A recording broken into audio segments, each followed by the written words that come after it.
Shalom a todos. El estudio de hoy es de la parashá semanal Matot Masei, que corresponde del libro Números 35 al 9 y del 36 al 13.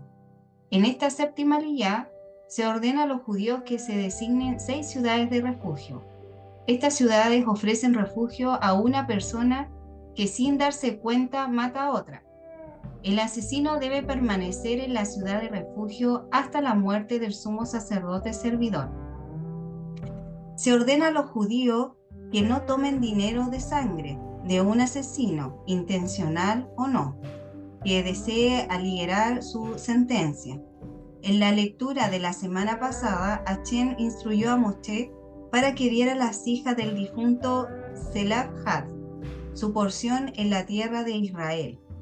Hashem instruye a las hijas de Zelaphat a casarse con los hombres de su propia tribu, para que la tierra que hereden permanezca en su tribu. En el 35:11, como iniciamos en este versículo, tiene que designar a 6 ciudades de refugio. Si una persona mataba a alguien por accidente, tenía la posibilidad de huir a una de las 6 ciudades de refugio. Cuando alguien había matado a otro, uno de los familiares más cercanos al muerto tenía la autoridad de ser el vengador de la sangre del muerto. En hebreo es Goel Adam, y es redentor de la sangre, para ejecutar la venganza de Hashem y derramar la sangre de aquel que había matado a su familiar. En el 35:25, en este versículo, habla de la congregación, que se refiere al corte de la justicia del Beit Din. El Talmud nos enseña que en el caso de que había muerto no tuviera ningún familiar que pudiera ser el Goel Adam, el Beit Din tenía la responsabilidad para proveer con uno.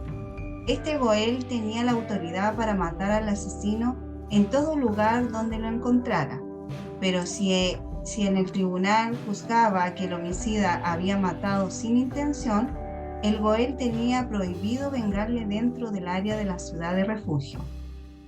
El que había huido a una ciudad de refugio tendría que estar fuera de su propia casa durante todo el tiempo en que permanecía con vida el sumo sacerdote que estaba en funciones, cuando sucedió el accidente.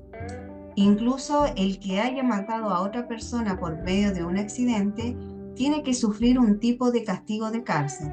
Esto nos enseña cuánto Hashem valora una vida humana. No obstante, este tipo de cárcel fue un lugar de santidad donde vivían los levitas, que dedicaban la mayor parte del tiempo al estudio de la Torá. Pero en el momento de la muerte del sumo sacerdote, la persona quedaba libre para volver a su propia casa y su propio terreno, y el vengador de la sangre perdió su derecho de ejecutarle.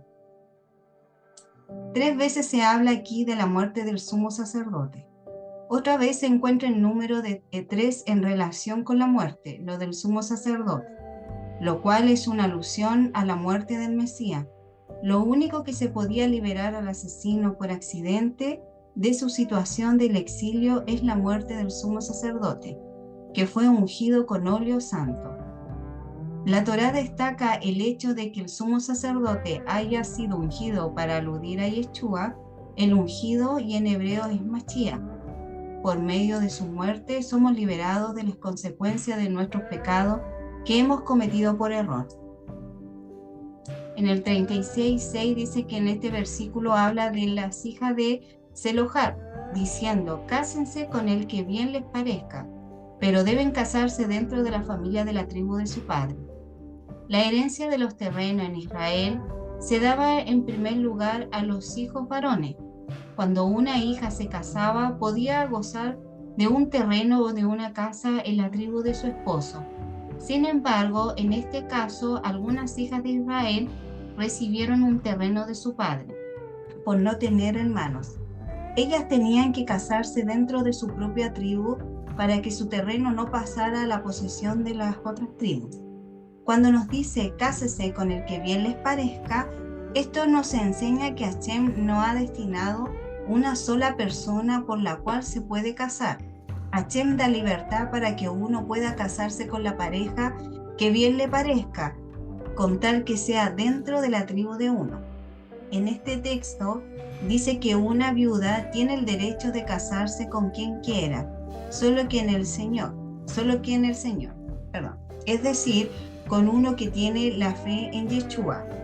Por supuesto, no tiene el derecho de querer a uno que esté en un pacto matrimonial con otra persona, porque no puede codiciar el esposo de su prójimo. Chau a todos, buena semana para todos.